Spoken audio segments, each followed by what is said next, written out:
Car un enfant nous est né, un fils nous est donné, et la souveraineté reposera sur son épaule.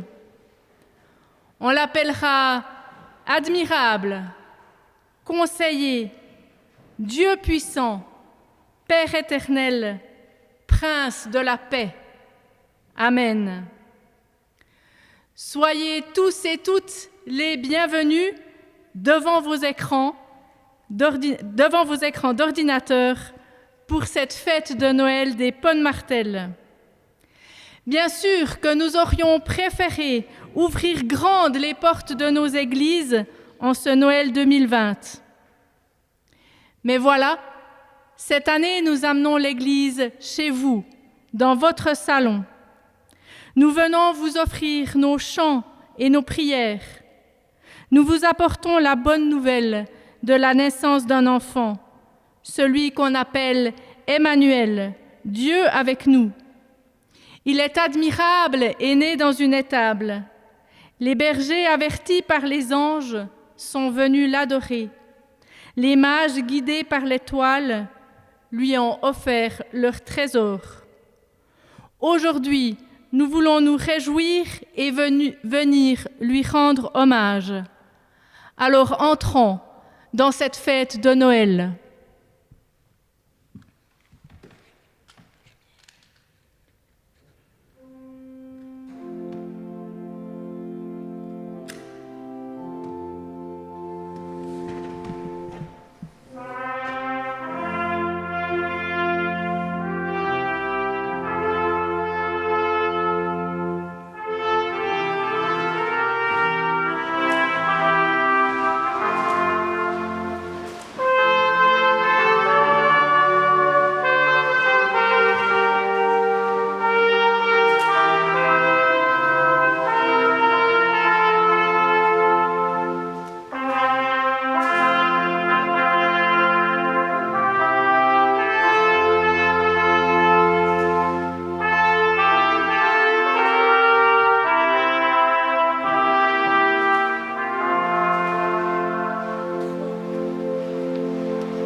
Et nous pouvons rallumer les lumières.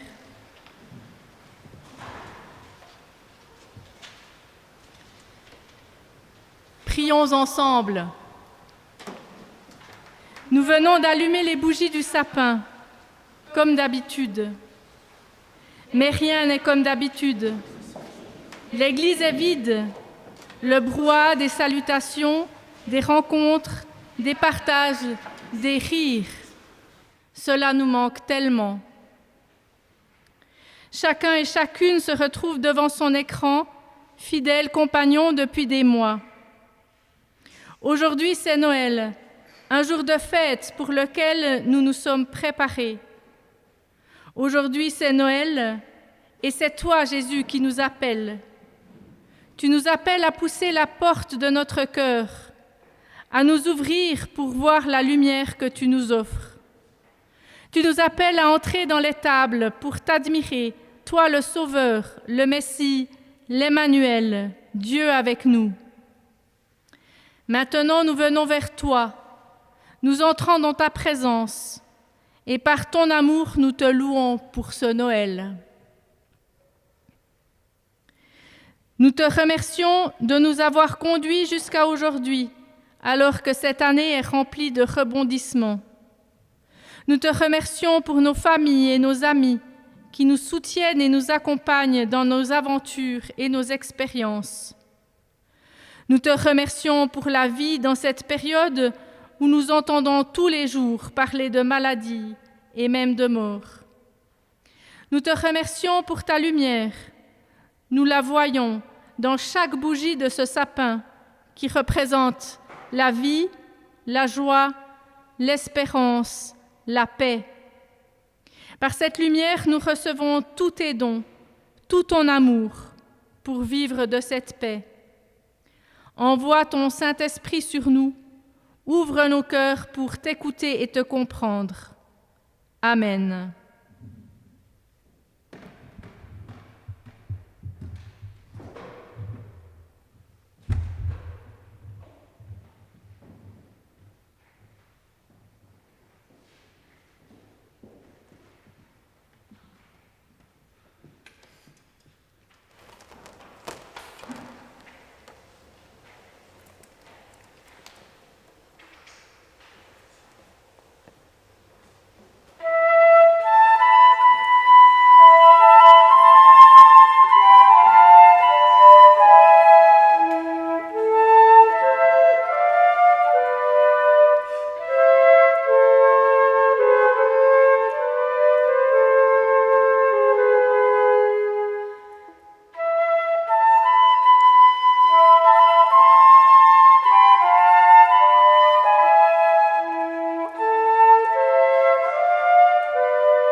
Lecture de l'Évangile de Noël.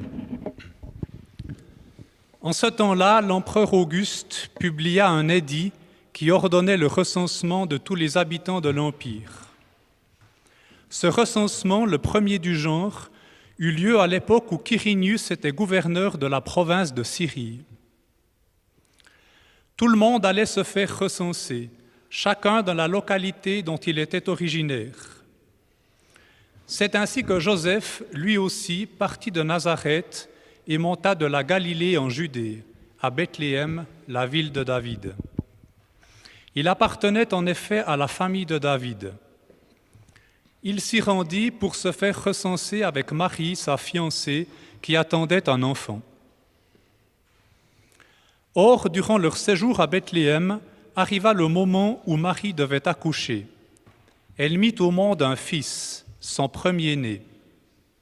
Elle lui mit des langes et le coucha dans une mangeoire, parce qu'il n'y avait pas de place pour eux dans la pièce réservée aux hôtes. Dans les champs environnants, des bergers passaient la nuit pour garder leurs troupeaux. Un ange du Seigneur leur apparut, et la gloire du Seigneur resplendit autour d'eux. Une grande frayeur les saisit. Mais l'ange leur dit, « N'ayez pas peur. Je vous annonce une nouvelle qui sera pour tout le peuple le sujet d'une très grande joie. Un sauveur vous est né aujourd'hui dans la ville de David. C'est lui le Messie, le Seigneur. Et voici à quoi vous le reconnaîtrez. Vous trouverez un nouveau-né dans ses langes et couché dans une mangeoire. » Et tout à coup, apparut aux côtés de l'ange une multitude d'anges de l'armée céleste qui chantaient les louanges de Dieu. Gloire à Dieu au plus haut des cieux et paix sur la terre aux hommes qui l'aiment.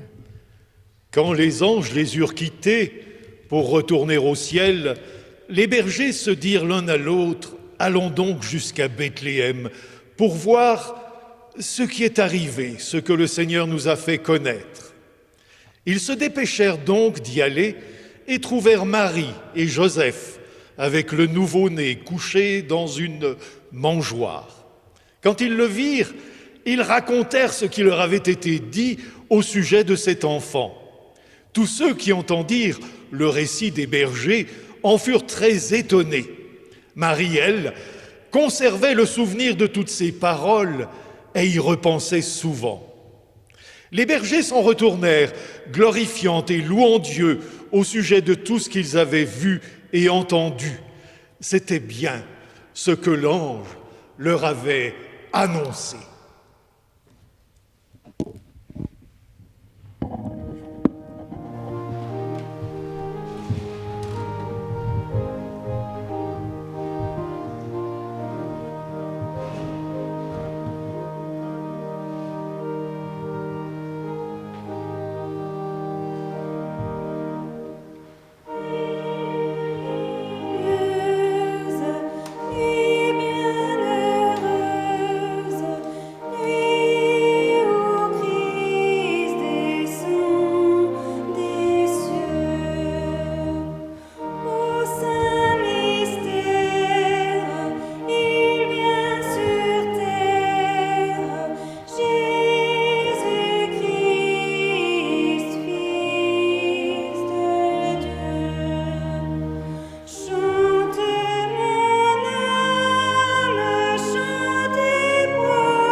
Il était une fois, mais où habitait-il et quel était son nom?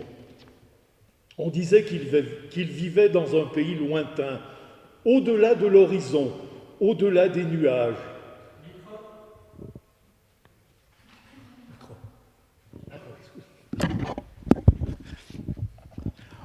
On l'appelait le Tout-Puissant de l'au-delà. On disait encore qu'il avait fait les hommes, les animaux, la terre, la mer, le ciel, les planètes. On disait aussi qu'il voulait que les hommes vivent en paix parmi les animaux de la terre, la mer, le ciel, les planètes. Mais voilà. Des gens croyaient au Tout-Puissant de l'au-delà, d'autres n'y croyaient pas. Certains vivaient en paix, d'autres se battaient férocement. Ceux qui y croyaient n'étaient pas les derniers à s'entretuer pour un rien. Certains prenaient la nourriture pour eux seuls et laissaient mourir les autres. Et même, oui, même les enfants n'étaient pas épargnés. Ah, est-ce qu'ils voient ce qui se passe ici ? Se moquaient les uns. Existe-t-il seulement ? Disaient les autres. Mais qu'attend-il pour intervenir s'il est le Tout-Puissant de l'au-delà ? Soupiraient les pauvres gens. Le Tout-Puissant de l'au-delà écoutait attentivement les hommes, les femmes et les enfants. Qu'attend-il de moi exactement, se dit-il. Ce qu'on attend du Tout-Puissant de l'au-delà, c'est qu'il vienne dans les éclairs, le soufre et le tremblement de terre, qu'il montre son pouvoir. C'est entendu. Je décrocherai une étoile en pleine nuit, lumineuse comme un soleil, et elle survolera les villes, les fleuves et les déserts. Ce qu'on attend du Tout-Puissant de l'au-delà, c'est qu'il vienne à la tête de son armée invincible, chevauchant des nuages de feu et de grêle, qu'il montre sa force. C'est entendu. J'enverrai mon armée des anges, gouvernée par les archanges, et elle se montrera une nuit en plein ciel. Ce qu'on attend du Tout-Puissant de l'au-delà, c'est qu'il vienne avec des mots gravés dans la pierre, avec des paroles qui claquent au vent, qu'il montre sa volonté. C'est entendu. Mes anges et mes archanges seront mes messagers. Et ils crieront et ils chanteront. Gloire au Tout-Puissant au plus haut des cieux et paix sur la terre. Ce qu'on attend du Tout-Puissant de l'au-delà, c'est qu'il vienne comme un chef, comme un roi, comme un empereur chargé de cadeaux somptueux, qu'il montre sa richesse. C'est entendu. Ils viendront, les 3 rois de l'Orient, montés sur une caravane de chameaux et d'ânesses, chargés d'or, d'encens et de myrrhe. Ce qu'on attend du Tout-Puissant de l'au-delà, c'est qu'il vienne avec toute sa sagesse, toutes les connaissances, toutes les sciences des savants, qu'il montre son savoir. C'est entendu. Les voici ceux qui possèdent la sagesse de la nature, la science que donne l'observation des êtres vivants et des étoiles. Ce sont les bergers. Ce qu'on attend du Tout-Puissant de l'au-delà, c'est qu'il vienne, qu'il vive parmi nous dans une ville de rêve, un palais merveilleux, qu'il montre sa présence. C'est entendu. Eh bien, ce sera dans une étable que je viendrai, et dans un village prestigieux, Bethléem, la ville du roi David. Ce qu'on attend du Tout-Puissant de l'au-delà, c'est qu'il vienne comme l'illustre descendant du roi le plus illustre, et qu'il fasse des hommes et des femmes de la terre, des fils et des filles de sa dynastie, qu'il montre sa richesse. C'est entendu. Voici Joseph, l'illustre héritier du roi David, et Marie, digne d'être une jeune princesse. Ils mettront au monde un enfant, un prince de la paix. Et vous serez les sœurs et les frères de cet enfant. Ce qu'on attend du Tout-Puissant de l'au-delà, c'est qu'il vienne créer une nouvelle religion, un espace sacré avec des prêtres qui imposent leur pouvoir à tous les hommes de la terre, qu'il montre qu'il est un Dieu. Ah, là vous en demandez trop, dit le Tout-Puissant. Je suis prêt à répondre à vos désirs, mais pas celui-là.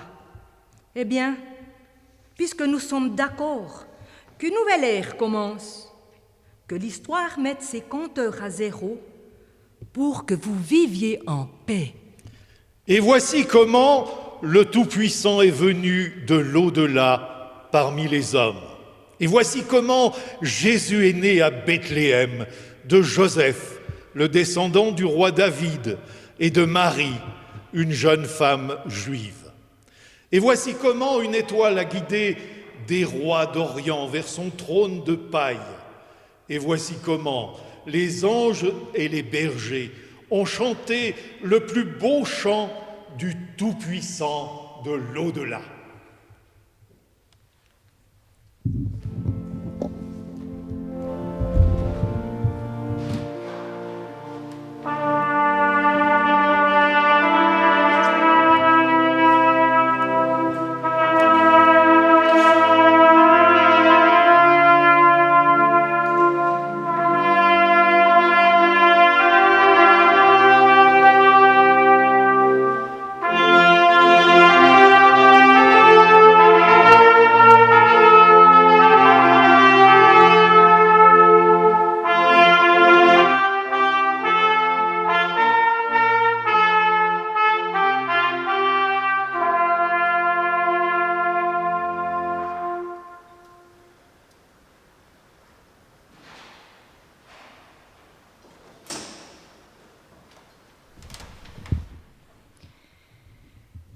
Qu'attend Dieu pour intervenir?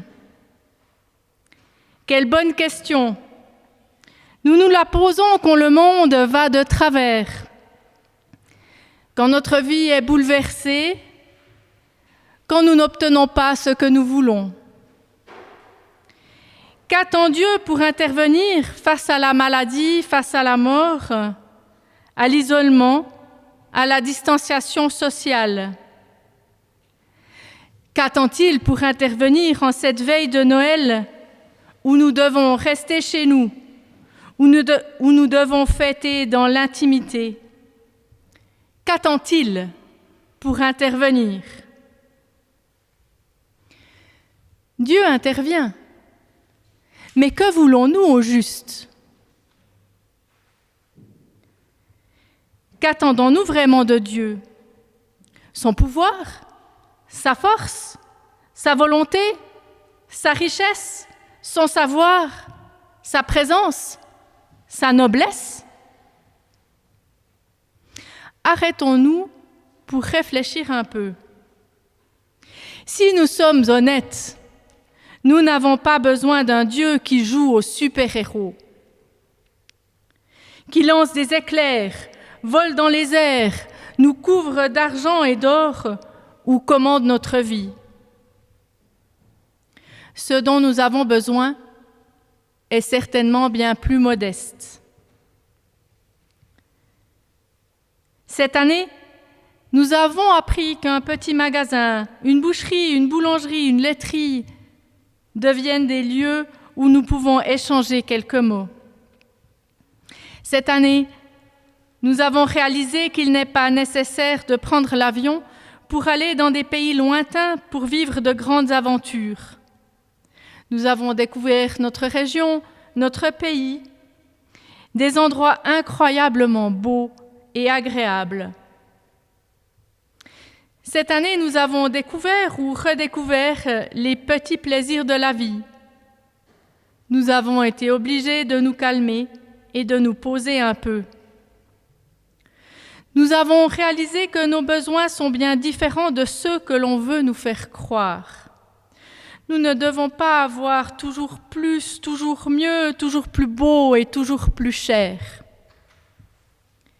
Cette année, Dieu a répondu à notre attente de retrouver un sens à notre vie. Il nous a donné du temps pour revoir nos priorités, pour revenir à l'essentiel, retrouver nos valeurs, ce qui est vraiment important. Comme dans le conte, Dieu répond à nos demandes autrement, de manière inattendue, comme il l'a fait dans ce premier Noël. Il a décroché une étoile pour montrer aux savants dans de lointains pays la naissance d'un roi. Ils ont suivi le chemin de l'étoile pour adorer ce roi avec toute leur richesse et leur sagesse.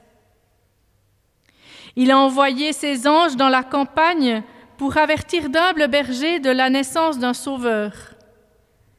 Ils se sont levés pour se rendre à Bethléem et réaliser que la parole reçue des anges était vraie. Dieu a appelé Marie et Joseph pour devenir les parents de Jésus. Ils ont accepté le défi, se sont mis en route vers Bethléem, alors que Marie devait bientôt accoucher. Ils ont certainement eu peur quand ils n'ont pas trouvé de place dans l'auberge. Ils ont trouvé refuge dans une étable, au milieu de la paille et des animaux, pour voir la naissance de leur premier-né. Dieu intervient aujourd'hui en ce Noël 2020. Il nous invite à entrer dans l'étable en toute simplicité, comme les bergers, ou bien alors avec tous nos trésors, comme les mages. Nous pouvons contempler l'œuvre de Dieu dans la naissance si inattendue d'un petit enfant. Et nous osons aussi voir plus loin, nous souvenir que Jésus a accompli ce que Jésus a accompli sur cette terre, réfléchir au miracle, écouter ses paroles et nous rappeler que le nouveau-né de Bethléem a donné sa vie pour nous offrir la vie éternelle. Dieu intervient dans notre vie. Noël, ce n'est pas une simple fête religieuse. Jésus n'est pas une religion avec des prêtres qui imposent leur pouvoir. Jésus, c'est Dieu venu au milieu des hommes pour apporter la paix, la guérison et la vie. Jésus intervient dans notre vie. Noël, il vient à notre rencontre dans nos foyers, dans nos familles, dans les églises du monde et partout où il trouve des cœurs ouverts. Alors pour ce Noël, laissons-nous rencontrer par Dieu. Laissons-le répondre à nos besoins. Gardons nos cœurs ouverts pour le reconnaître, le voir et l'apprécier. Amen.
Seigneur, en cette veille de Noël, nous venons vers toi avec nos demandes et nos requêtes.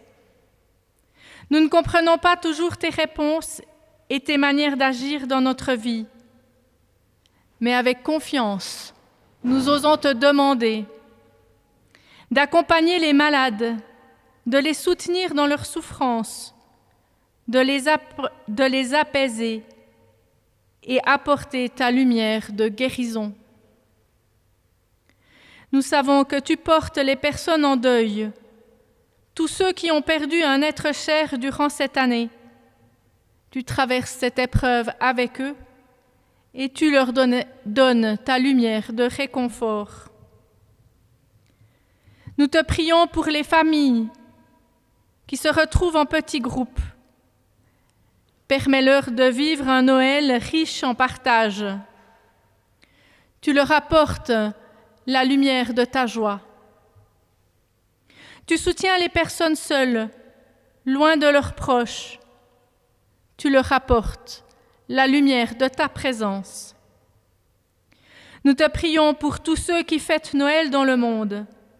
Avec eux, nous recevons ta lumière de l'unité.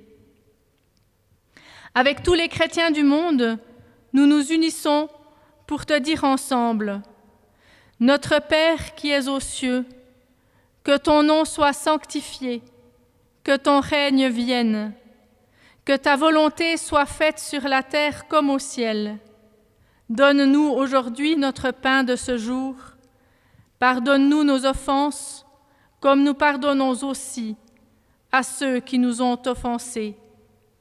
Ne nous laisse pas entrer en tentation, mais délivre-nous du mal, car c'est à toi qu'appartiennent le règne, la puissance et la gloire au siècle des siècles. Amen. Et nous chantons ensemble « Voici Noël ».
De cette fête de Noël. Encore quelques annonces pour les enfants des Ponnes-Martel et ceux qui sont dans la région. Des cornets ont été préparés pour vous, des cornets pour Noël. Vous pouvez venir les chercher ici au temple. Ils seront mis à disposition à l'entrée. Le texte du conte que vous avez entendu est tiré du livre Les Noëls de la vie par Richard Gossin aux éditions Olivetan. Et vous trouverez toutes les informations de la paroisse pour les fêtes de Noël et la suite sur le site audjou.ch. Je vous souhaite à tous et à toutes un très joyeux Noël et recevez la bénédiction de Dieu. Le Dieu Tout-Puissant, le Père, le Fils, le Saint-Esprit, vous bénit et vous garde dans sa paix et dans la joie de Noël. Amen.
Thank you.